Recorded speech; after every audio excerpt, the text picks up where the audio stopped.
Imagina que eres una joven aspirante a modelo, con grandes sueños de triunfar en una industria que te repite una y otra vez lo mismo. No eres lo suficientemente comercial. Te dicen que tu piel no es clara, que tus facciones son demasiado feroces para ser valoradas en el mercado. Pero luego, imagina que demuestras que todos estaban equivocados de una forma tan espectacular, que 50 años después, siguen intentando copiar tu estilo. Grace Jones no solo ignoró las reglas, las prendió en llamas y bailó sobre ellas. Entonces, ¿qué pasó realmente? ¿Cómo una mujer nacida en un hogar tradicional y estricto en Jamaica se convirtió en la figura más intimidante de la historia de la moda? ¿Y por qué tuvo que perderlo todo antes de poder ganar de verdad? Para entender a Grace Jones, tenemos que viajar a su lugar de origen, Spanish Town, Jamaica, en 1948. Ella creció en un hogar, de profunda fe y orden, con reglas muy estrictas, bajo la crianza de sus abuelos. La disciplina era una parte central de su educación, y la familia seguía de cerca los preceptos de su fe. Por ejemplo, la música secular y el maquillaje estaban prohibidos. Cuando tenía 13 años, se mudó a Syracuse, Nueva York, para vivir con sus padres, quienes también tenían las mismas reglas estrictas que sus abuelos. Las tradiciones familiares continuaron en Estados Unidos, y Grace siguió inmersa en una vida marcada por la modestia. Sin embargo, en el interior de Grace, una curiosidad por el mundo exterior ya se estaba formando. A escondidas, comenzó a explorar lo que siempre se le dijo que era prohibido. Usaba el maquillaje de su tía y coleccionaba joyas de fantasía en secreto. Su habitación se convirtió en un santuario personal donde las páginas de la revista Vogue eran un escape a un mundo de glamour y expresión. Para la joven Grace, estas revistas representaban un universo de posibilidades y belleza. Era un contraste directo con la vida que se esperaba de ella, y fue en esta disyuntiva donde comenzó a forjarse su espíritu de independencia. En 1968, con 18 años, Grace Jones entró en la agencia Wilhelmina Models en la ciudad de Nueva York con su portafolio. Miraron su 1.73 metros de altura, sus rasgos angulares y su piel oscura, y básicamente dijeron, gracias, pero no gracias. La industria de la moda estadounidense de finales de los 60 tenía una idea muy específica de la belleza, y Grace no encajaba. Pero aquí está la cosa sobre Grace Jones. Cuando Estados Unidos le dijo que no, ella no suplicó ni intentó cambiar. Simplemente se subió a un avión. En 1970, en París, la reacción fue similar al principio.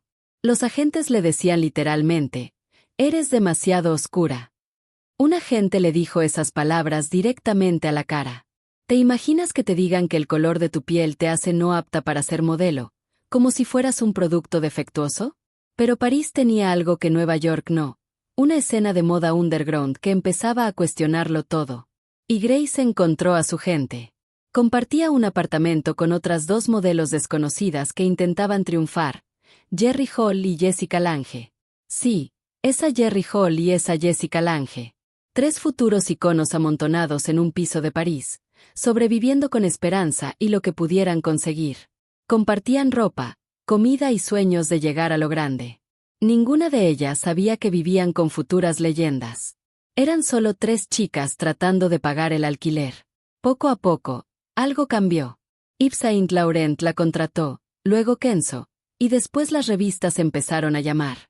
De repente, la misma cara que era demasiado oscura en Nueva York era exactamente lo que París quería. Para 1975, Grace Jones trabajaba sin parar. Pero no solo modelaba, estaba creando algo nuevo.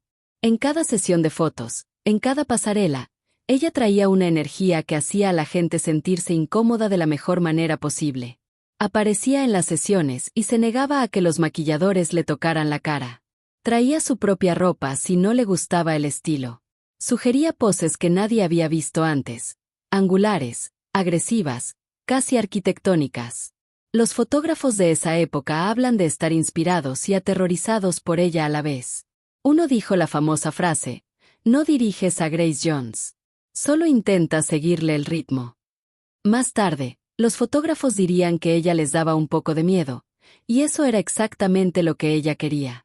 De las pasarelas a la música, Estudio 54 y el nacimiento de un icono. Déjame pintarte un cuadro. 1977. Studio 54. El club nocturno más exclusivo del mundo, donde Warhol, Jagger y Bowie iban a jugar. Y justo en el centro de todo, estaba Grace Jones. Pero no solo como invitada, sino como artista. Había cambiado las pasarelas por algo más grande. Verás, a Grace siempre le había gustado la música, y ahora, con un contrato discográfico de Island Records, estaba a punto de mostrarle al mundo qué pasaba cuando mezclabas alta costura con la rebelión disco. Su versión de La Vie en Rose, el clásico de Edith Piaf, no debería haber funcionado. Una modelo jamaiquina cantando una canción francesa con un ritmo disco. Pero Grace no hacía nada como se suponía que debía hacerse. Aparecía en el escenario con vestuarios arquitectónicos que parecían armaduras, formas geométricas que convertían su cuerpo en una escultura. Y esa voz, profunda, dominante, casi amenazante. No era bonita, era poderosa. La transformación fue total. Sus conciertos siempre eran diferentes. Salía de jaulas, descendía del techo, aparecía con trajes que desafiaban la física. Para 1980, había evolucionado de nuevo, trabajando con las leyendas del reggae Sly y Robbie. Creó Warm Lettered y Nightclubbing, álbumes que desafiaban todas las categorías. El personaje que estaba construyendo iba más allá de la música. Trabajó con el artista Jean-Paul Goude, que se convirtió en su amante y socio creativo. Juntos construyeron imágenes que siguen pareciendo radicales hoy en día. Grace con un corte de pelo plano, Grace pintada con patrones tribales, Grace contorsionada en ángulos imposibles. Quería que la audiencia se sintiera intimidada, explicaría Goude más tarde sobre su colaboración. Y vaya si lo consiguió. Una noche en Studio 54, actuó con Kate Arin, que literalmente pintó su cuerpo, convirtiéndola en un lienzo viviente. Esto no era solo una actuación, era arte. Octubre de 1981, en la televisión británica, en el programa de Russell Harty Show, Grace Jones se sienta junto al anfitrión, con unos hombros arquitectónicos que la hacen parecer capaz de cortar el acero con sus pómulos. Harty se da la vuelta para entrevistar a otro invitado a mitad de la conversación. Lo que sucede a continuación se convierte en leyenda. Grace no solo le da un golpecito para llamar su atención, le da una bofetada fuerte en la espalda, y luego otra, y otra.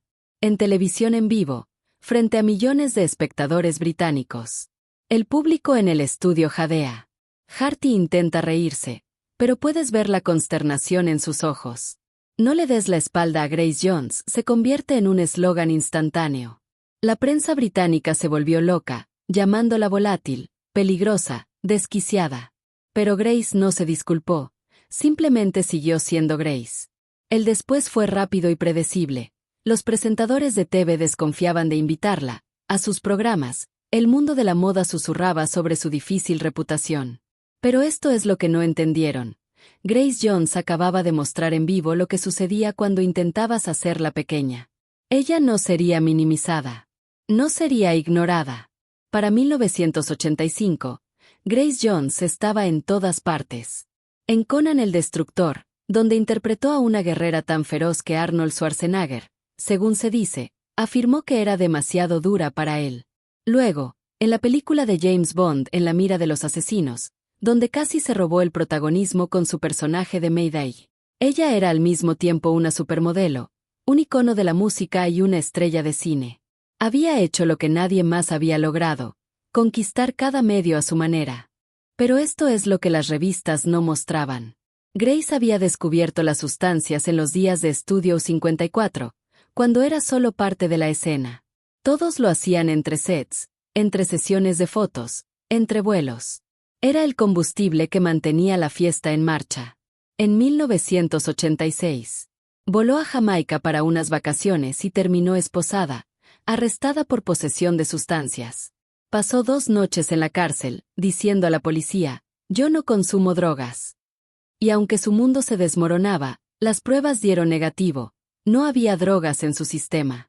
Los cargos se retiraron, pero el llamado de atención fue ensordecedor. Grace Jones, la mujer que intimidaba a todos, estaba asustada. Entró en rehabilitación, se limpió, pero los golpes no se detuvieron. Su contador había estado robándole durante años. Más de la mitad de su dinero, desaparecido. Impuestos sin pagar, cuentas vaciadas mientras ella estaba demasiado ocupada para darse cuenta. La traición fue profunda. No era un extraño, era alguien en quien había confiado. La devastación financiera fue total. Años de trabajo, de construir un imperio, se esfumaron en los bolsillos de otra persona. Luego llegó la plaga, como llamaban al SIDA en los 80, y se estaba llevando a todos los que Grace conocía, uno por uno. Sus amigos de Studio 54, de París, del mundo de la moda, empezaron a morir. Estuve deprimida durante 2 años viendo morir a muchos de mis amigos, diría más tarde. Imagina construir todo tu mundo, tu familia elegida, tu comunidad creativa, y luego verla desaparecer, persona tras persona. Diseñadores que la habían vestido, fotógrafos que la habían retratado, compañeros de esas noches salvajes de Studio 54. El recuento de las bajas era devastador. La mujer que había pasado una década siendo más grande que la vida de repente quería encogerse, desaparecer, dejar de sentirlo todo tan intensamente. En 1991, Grace Jones se sentó en una entrevista y dijo algo que detuvo a todo el mundo en seco. Estoy volviendo en todos los sentidos. He superado esta depresión y ya no consumo sustancias. No dijo estoy intentando volver, o espero volver, sino estoy volviendo, punto. Había pasado los últimos años de los 80 en el infierno, perdiendo amigos, dinero, perdiéndose a sí misma. Pero Grace Jones no sabía cómo quedarse abajo. Se centró en lo que importaba, su hijo Paulo, nacido en 1979 de su relación con Jean-Paul Goude. También tomó una decisión que sorprendió a muchos. Se casó en 1996 en una ceremonia secreta con Attila Altunbay, un hombre turco que había sido su guardaespaldas. Pero el matrimonio se volvió oscuro, y Grace tuvo que irse por su seguridad. Nunca se divorciaron oficialmente. Los 90 pasaron tranquilamente para Grace Jones. Excepto por aquella vez en 1998, cuando actuó en Disney World, se desnudó los pechos en el escenario y fue vetada de por vida. Porque incluso una Grace Jones tranquila seguía siendo Grace Jones. Pero algo más estaba sucediendo durante esos años tranquilos. El mundo estaba empezando a alcanzarla. Artistas jóvenes estudiaban sus videos. Diseñadores hacían referencia a su estilo. Músicos ampliaban sus canciones.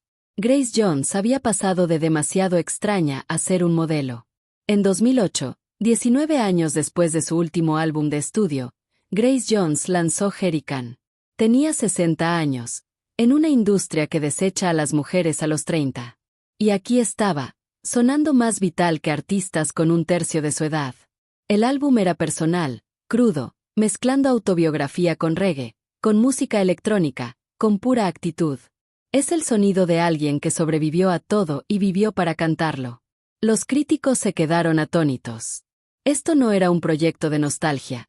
Era Grace Jones demostrando que todavía estaba por delante de la curva.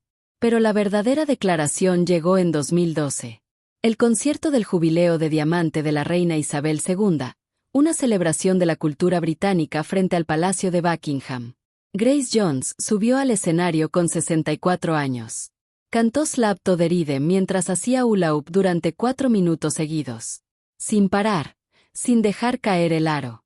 A los 64, la multitud enloqueció, porque esto no era solo una actuación, era una prueba. Una prueba de que Grace Jones no puede ser contenida por la edad. En 2015, lanzó su libro de memorias, Nunca escribiré mis memorias. El título en sí mismo es una contradicción, muy al estilo de Grace Jones. En él, llamó a la nueva generación, Lady Gaga, Madonna, Miley Cyrus, Rihanna. Dijo que todos copiaron su estilo sin entender lo que lo hacía poderoso, sin asumir los mismos riesgos, sin pagar el mismo precio. Soy el modelo a seguir, escribió. ¿Y quién podría discutirlo? Hoy, Grace Jones está en sus 70s. Todavía actúa cuando le apetece, todavía vive entre París y Jamaica, todavía está casada, técnicamente, con el guardaespaldas que dejó en los 90 porque nunca se molestó en hacer el papeleo del divorcio. Grace Jones no solo rompió barreras, hizo que romperlas pareciera fácil. Tomó cada rechazo, cada insulto, cada intento de disminuirla y lo transformó en poder. Desde su natal Jamaica hasta las pasarelas de París, Ella talló un camino que nadie más podría seguir. Ella construye su propio universo y te invita a visitarlo, pero bajo sus términos. Y tal vez ese sea el verdadero legado.